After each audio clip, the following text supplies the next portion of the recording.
மதுரைக்கு மீனாட்சி அம்மன் இருக்காங்க, காஞ்சிபுரத்துக்கு காமாட்சி அம்மன் இருக்காங்க, நம்ம சென்னைக்கு காளிகாம்பாள் இருக்காங்க.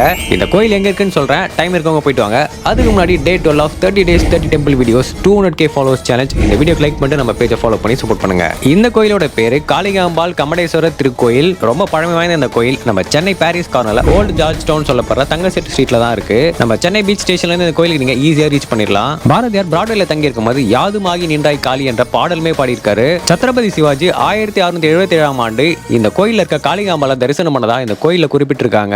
ஏராளமான பக்தர்கள் இந்த கோயிலுக்கு வந்த வண்ணமா இருக்காங்க. நான் இந்த கோயிலுக்கு போனப்ப விளக்கு பூஜை நடந்துட்டு இருந்துச்சு. மத்த கோயில் மாதிரி இல்லாம இந்த கோயில்ல கீழே அமர்ந்து அம்மனை உங்களால தரிசனம் பண்ண முடியும். திருமணத்துக்காக நிறைய பக்தர்கள் இந்த கோயில்ல சீட்ல அவங்களோட ஜாதகம், பேர், நட்சத்திரம் எழுதி கொடுத்துட்டு இருந்தாங்க. இதை பத்தி உங்களுக்கு ஃபுல் டீடைல்ஸ் இருந்தா கமெண்ட்ஸ்ல சொல்லுங்க. நிறைய பொலிட்டிஷியன், ஆக்டர்ஸ் எல்லாமே இந்த கோயில விசிட் பண்ணிட்டு இருக்காங்க. சத்ரபதி சிவாஜி பாரதியார்ல தொடங்கி சூப்பர் ஸ்டார் வரைக்கும் பலரையும் ஆசீர்வதித்த அம்பாள் பல நூற்றாண்டுகள் கடந்து இன்னைக்குமே சென்னை மக்கள் அரவணைச்சிட்டு வராங்க. இந்த கோயிலை விசிட் பண்ண அப்புறமா நிறைய பேரோட வாழ்க்கையே மாறி இருக்கதா சொல்றாங்க. நானுமே ஒரு வேண்டுதல் வச்சுட்டு வந்திருக்கேன். உங்களுக்கு அந்த மாதிரி எக்ஸ்பீரியன்ஸ் இருந்துச்சுன்னா கமெண்ட்ஸ்ல சொல்லுங்க. சென்னையிலேயே ரொம்ப சக்தியான இந்த கோயிலை உங்க ஃப்ரெண்ட்ஸ், ஃபேமிலி மெம்பர்ஸோட மறக்காம விசிட் பண்ணுங்க. தெரியாத நிறைய பேருக்கு இந்த வீடியோவை ஷேர் பண்ணி விட்டுருங்க.